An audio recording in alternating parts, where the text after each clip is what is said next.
The CEO invited me to lunch. Not to celebrate, not to talk strategy, not to check in, just to tell me we were going in a different direction. That was after building the entire tech division from the ground up. After being the foundation of the company's digital core for over a decade, I was being replaced by the owner's nephew. These things happen, I said, smiling politely. No one in the restaurant realized I'd seen it coming. Not today, not this week, months ago. My name is Gavin, and I'm 42 years old. For 11 years, I was the quiet engine behind Stratford Dynamics' IT backbone. Not that you'd find my name on any company webpage or quarterly report. My fingerprints were all over the architecture, but the recognition that went elsewhere. I built our network security from the ground up, back when we were still running Windows XP, and employees kept their passwords on sticky notes under keyboard. I transformed a 5-person help desk into a 30-person force that kept 3 production facilities humming 24 hours a day. The machines didn't stop in Ironvale, and neither did I. Originally, I wasn't even supposed to be there that long.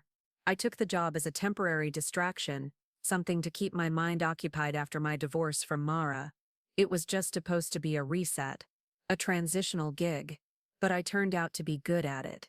Really good. Somewhere along the way, those servers and networks became mine, not by ownership, not on paper, but in every way that mattered. The lunch was at Langston's, a white tablecloth kind of place where executives take clients they want to impress. Definitely not where you'd fire someone, unless you were Martin Hale, our CEO, who always preferred appearances over honesty.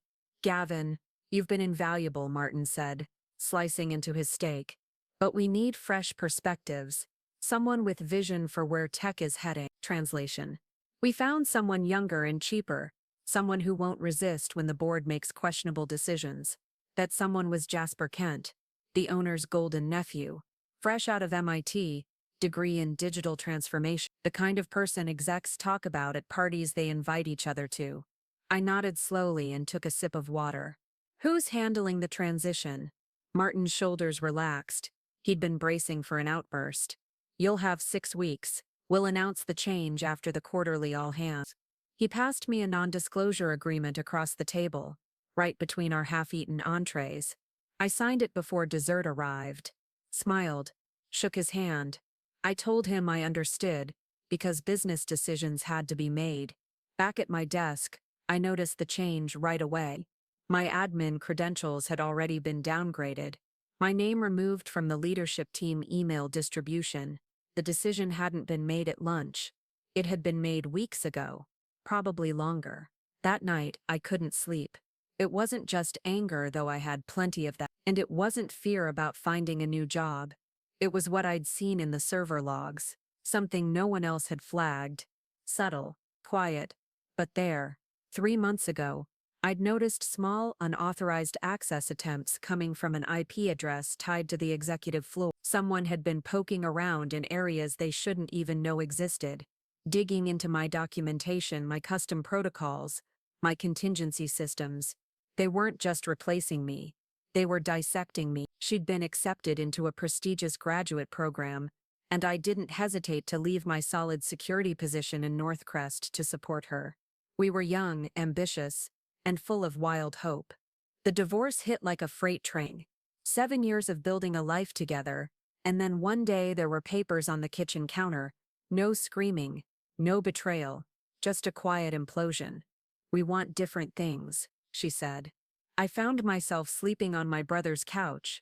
Then Stratford Dynamics called. Their network had suffered a massive ransomware attack. They needed anyone to patch things together. Fast. It was supposed to be short-term, but when I looked under the hood of their infrastructure, I saw more than just code. I saw a disaster waiting to happen. These guys were mechanical geniuses, sure, but their digital infrastructure was being held together with duct tape and denial. Millions of dollars in equipment, hundreds of employees, all operating on outdated software and blind trust. I pitched Martin Hale a 5-year overhaul plan. He said yes.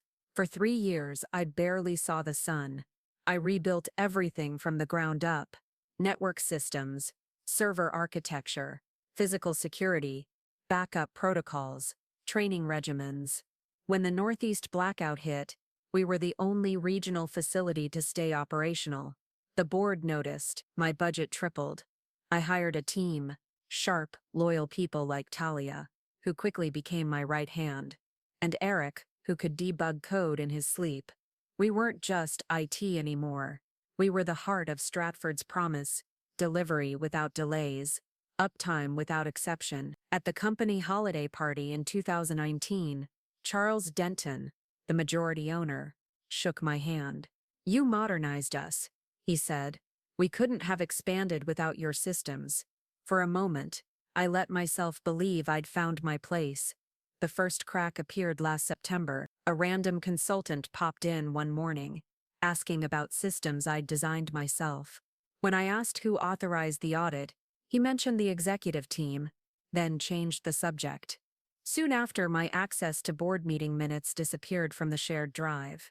The note said server cleanup. In December, Martin started canceling our weekly strategy briefings, always with believable excuses. Then came the leadership retreat in January. I overheard Charles talking about his nephew, Jasper. "Brilliant with computers," he said. "Vanguard Systems has already made off." I didn't think much of it. I should have. The real gut punch came when Talia told me about a meeting she'd been pulled into. Strategic planning, she called it. A meeting I should have led. When I mentioned your name, she said, Martin changed the subject. "It felt like they were planning around you." I laughed it off. "Loyal to a fault," Mara used to say. 2 days after the lunch, I was alone in the server room at 7 hours p.m., long after the office emptied out. The quiet hum of machines calmed. I ran my hand along the console edge, the metal warm from hours of uptime. This was my space. I turned, and there he was, Jasper Kent. Clean-cut, expensive watch, the kind of confident stride you only have when you think the world is already yours. "Just doing some routine checks," I said. "Need anything?" "Getting the lay of the land," he replied casually. "Martin said you'd be showing me around soon." "Did he?" He walked in like he owned the place, studied the servers like they were art. "Impressive setup," he said. "A bit old school, but solid." Old school? I'd upgraded the architecture 8 months ago. "Your documentation is thorough," he continued. "Been going through your protocols. I've got some ideas for modernization," he said, it like he was doing me a favor. "Looking forward to hearing them," I replied, even as the words turned bitter in my mouth. After he left, I sat down and pulled up the server access logs. His credentials had been created 3 weeks before my lunch with Martin. He already had top-level administrator access. He'd viewed my entire internal library. I texted Eric immediately. "Coffee? Harbor Cafe. 6:30 tomorrow?" That night, I drove to the lakefront, parked where Mara and I used to watch the sunset. The water was black under the winter sky. I remembered the day Martin promoted me to director. "You're the backbone of this place," he'd said. "We can't run without you." Turns out backbones are replaceable too.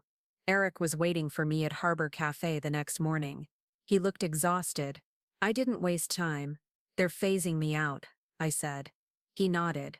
"I figured they've been asking weird questions lately, making me explain your systems." "I'm not mad you didn't tell me," I said. "You've got kids. A mortgage." He stared down at his coffee. "I'm sorry, man." "What's your plan?" he asked. Funny thing, I hadn't realized I had one until he asked. But in that moment, something clicked. A clarity I hadn't felt since finding Mara's divorce papers. "They think everything's in the documentation," I said quietly. Eric leaned forward. "But we both know it's not." I nodded. "The proprietary tools, the undocumented patches, the custom monitoring interface, the client systems no one else fully understands. I'm not sabotaging anything," I added, "but I'm not handing over what's mine either." He studied me, then nodded slowly. "What do you need?" "Copies of everything I built myself, and a read on who's still loyal." The official announcement came during the all-hands meeting the following week. Martin Hales stood at the podium, wearing his usual politician's smile. Jasper Kent stood beside him, nodding and clapping at all the appropriate times, the image of poise and strategic transition. Gavin has been instrumental in building our IT infrastructure, Martin said, not once meeting my eye, and we're grateful for his many contributions as he helps us transition into a new era. Under Jasper's capable leadership, the words hit the air like a scripted obituary. The room stirred. I saw Talia from across the space, her brow furrowed. She looked at me, a silent question hanging in her eyes. I gave her the faintest nod. Afterward, I scheduled a meeting with Martin and Kimberly from HR. I didn't raise my voice. I didn't storm into the room. I simply presented my case with precision. Several of the systems Jasper will be assuming control over, I said evenly, were developed outside normal work hours, using my own framework, including Core Link. Kimberly's expression didn't change. She slid a document across the table like she was dealing cards. The employment agreement is very clear. Any intellectual property created during your tenure belongs to Stratford Dynamics. Not everything, I countered. CoreLink was developed 8 months before I joined Stratford. I licensed it to the company temporarily, and I retained ownership. That's in my original hiring documents. Martin shifted in his seat. That was over a decade ago, Gavin, he said, his tone thin. The company's evolved. So has CoreLink. And every update and integration was built on my original code, I said, which means you've been using licensed technology, dependent on my authorization. I'm not trying to start a war, I added. I just want fair compensation, recognition of ownership. Martin and Kimberly exchanged glances. We'll review it, Martin said finally. In the meantime, I ask that you focus on making the transition as smooth as possible. I left the meeting, knowing they were stalling, buying time. The very next morning, my development access was cut off. The automated message was polite, security protocol during transitional periods, but the meaning was loud and clear. Jasper scheduled a team meeting. My name wasn't on the invite. I showed up anyway. He didn't miss a beat. Gavin, he said almost convincingly, glad you could join us. I was just outlining some updates to the architecture. Which architecture?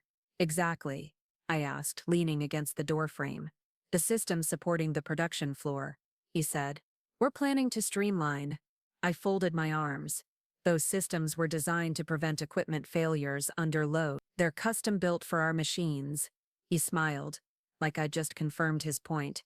Modern networks don't need such heavy customization. I believe in simplicity. They're not workarounds, Talia cut in. They're necessary adaptations for our hardware. Gavin built them after the 2018 failure, remember, when we lost 2 days of output. The room went still. Jasper's smile thinned. I appreciate the historical perspective, but we're moving forward. He turned back to the whiteboard. That afternoon, I received an email from legal. Stratford was asserting full ownership of CoreLink, citing a clause about integrated technologies. They offered a $5,000 technology acquisition bonus. I didn't even respond. They were confused about the new licensing terms Stratford had sent them. Terms I'd never approved. I opened the document. It transferred all of my supplier integration frameworks to a third-party vendor, a startup, founded by Jasper's former classmate. They weren't just replacing, they were cannibalizing what I'd built, repackaging it, selling it. When I tried to access the backup servers to retrieve my original work, I found my credentials had been revoked completely. So, that's how it was going to be. I needed leverage. And I needed it fast. I reached out to Reed Dalton, a network security expert I'd worked with years ago. Trusted, discreet. We met at a 24-hour diner off the highway. The kind of place executives like Martin would never be caught dead in. After I finished explaining, Reed leaned back and took a slow sip of his coffee. Legally, it's a gray area, he said. But what I don't get is why now? The company's doing fine. What's the rush? I stared out the window. That's what I can't figure out. Give me 2 days, he said. I'll look around. Quietly, when Reed called me at 11:17 p.m., his voice was sharp. You need to see this. He'd uncovered SEC filings. Stratford Dynamics was in late-stage acquisition talk. Vanguard Systems, a conglomerate out of Boston, was preparing to buy them out. The sale depended on 2 things: evidence of a modernized tech infrastructure and a smooth leadership transition. They're cleaning house to boost valuation. Your system's core link, the whole custom integration setup, that's what they're selling. The most galling detail. Charles Denton had quietly sold off most of his shares last quarter. The buyout would benefit the executive team, especially Martin and Jasper. Golden parachute, prestigious new titles at Vanguard. The worst part. Reed found emails from over 6 months ago. Martin and Charles had already been planning to replace me while I was pulling all-nighters to patch a critical breach in the factory's production scheduler. And during that same week, Martin sent me a note. "We couldn't have done this without you." The next morning, I drove to the abandoned industrial park where I'd first drafted the CoreLink framework. I sat in my car, watching frost gather on the window. I thought about how much I'd given this place. Then I remembered the dusty external hard drive in the back of my closet. That night, I plugged it in. There it was. My original CoreLink code. Clean, intact, developed entirely before I ever walked into Stratford's lobby. I even had the emails. Martin requesting I integrate it with Stratford's system. His promise that we'd formalize the ownership later. I'd trusted him. That was my mistake. The following morning, Jasper called me into a meeting with Martin in Kimberley. "We're accelerating the transition," Martin said without preamble. "Your final day will be next Friday, 2 weeks instead of 6, I replied. "Any reason?"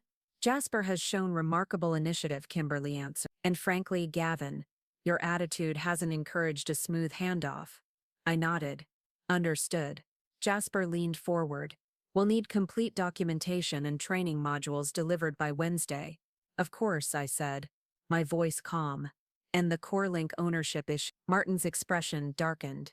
"Legal has determined that all integrated systems belong to the company. Your separation package is generous. I suggest you take it." I stood. "I'll have my lawyer review everything." "Don't make this difficult, Gavin." Martin Moore. "It won't change the outcome." I didn't flinch. "We'll see." As I walked out, I texted Eric. "Plan B. Tonight." 7 hours later, I met him in the back lot of a grocery store. No cameras, no badge access. Just 2 guys in winter coats under a flickering light. "Everything you asked for," Eric said, handing me a flash drive. Original code, deployment logs, auth keys. I looked him in the eye. "Why are you helping me?" He didn't blink. "Because they think we're all replaceable." I documented everything, original CoreLink code, licensing email chains, timestamps showing development predating my employment. I scheduled meetings with 3 patent attorneys, paid rush fee, filed provisional patents on key CoreLink components, just the pieces that made it uniquely adapted for manufacturing, not the whole system, just enough. Meanwhile, Reed helped me configure a secure server, off-site, air-gapped, untouchable. By Monday night, my clean, standalone version of CoreLink was operational, independent of Stratford's infrastructure. On Tuesday, I attended every transition meeting. I answered questions, smiled, typed notes. I was the model of professionalism. Behind the scenes, I was executing a handoff of my own. By midnight, I'd finished uploading CoreLink's last module to the offsite server. I added signature verification, preventing unauthorized code changes, and a soft XPyZ license, set for 8 days after my departure. Not destructive, not malicious. Just boundaries. Wednesday morning, I got an email from Vanguard Systems to my personal account. A vague invitation. "We've heard of your upcoming availability and would love to discuss possible alignment." Someone was hedging their bet.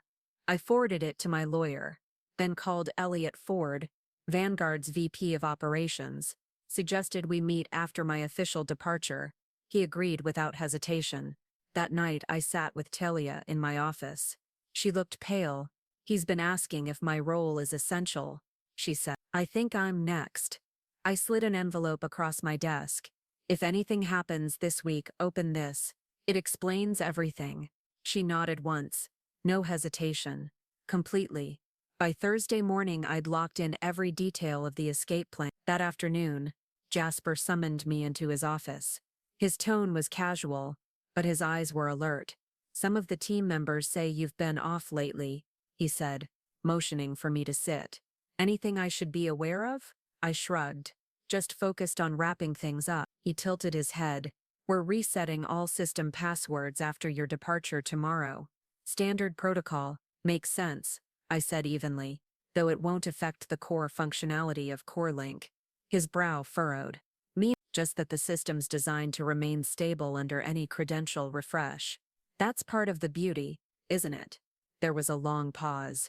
I could see him trying to decide if I was warning him, or simply being informative. He chose poorly. We're good here, he said at last. He didn't know I'd already updated 3 critical modules to include digital signature verification.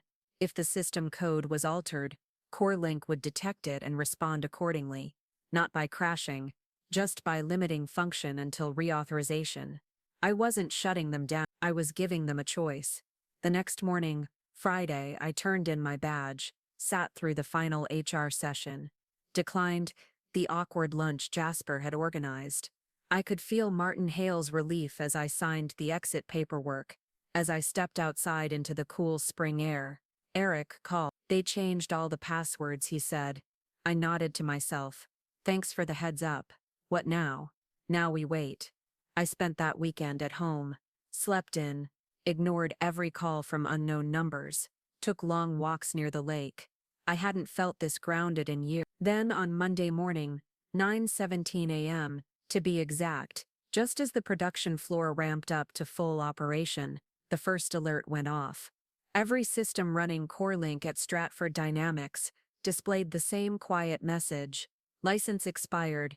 Please contact the developer to renew. By 9:20, line 1 ground to a halt. By 9:45, all 3 facilities were offline. At 10:30, my phone lit up. Martin Hale. I answered calmly. What the hell did you do? He barked. There was panic under the bluster. I didn't do anything, I replied, sitting at my kitchen table. The license expired. That's how it was configured. You're sabotaging us. It's standard license enforcement, I said. Refer to the original integration agreement. Clause 7. You licensed CoreLink. You never owned it. He went quiet. I've sent the renewal terms to your legal department, I added. They're simple. Formal recognition of my ownership, fair compensation, and a non-disclosure agreement regarding the nature of my departure. This is extortion. It's business, Martin. Their legal team had reviewed the documentation. By 5:00 p.m., the new licensing agreement was signed. CoreLink resumed operation at 5:02 p.m. They didn't issue a public statement. They couldn't afford to.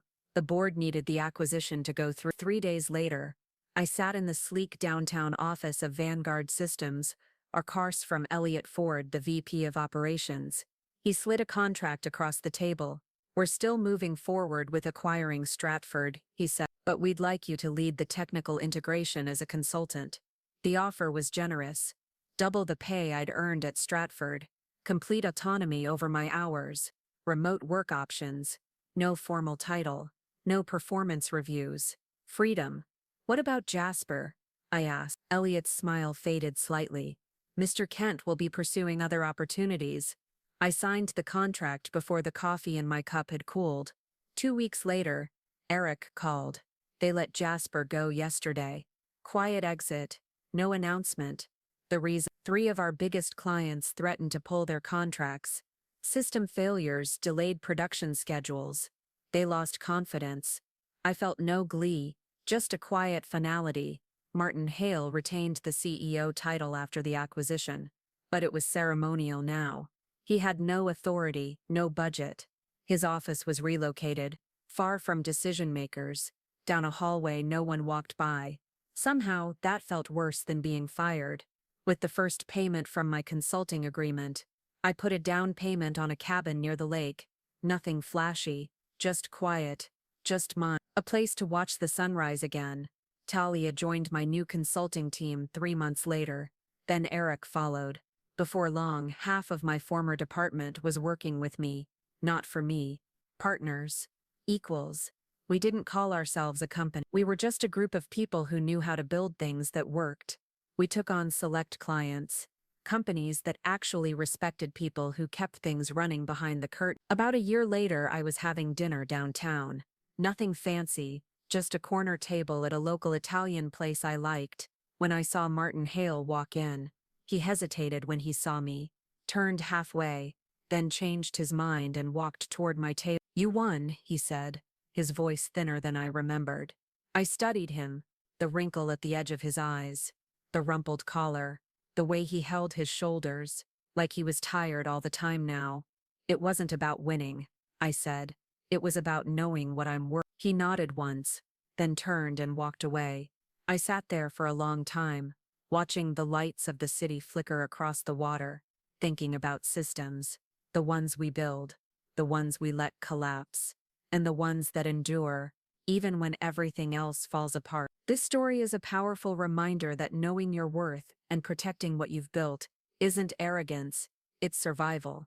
Gavin gave everything to a company that saw him as essential, until they didn't. They tried to replace him, erase him, and profit from his brilliance, without respect or credit. But when the systems he created went dark, they were forced to remember exactly who made them possible. It's not just a story about revenge, it's about resilience, dignity, and drawing the line when your value is overlooked. If you've ever poured your heart into something only to be cast aside, this story is for you. Don't let anyone write your worth for you. If this message hit home, please like this video, subscribe to the channel, and turn on notifications so you never miss another story that speaks truth. Your support helps me keep sharing real emotional journeys that deserve to be heard. And I'd love to know, where are you watching from? Drop your region or country in the comments below. Let's see how far this story travels.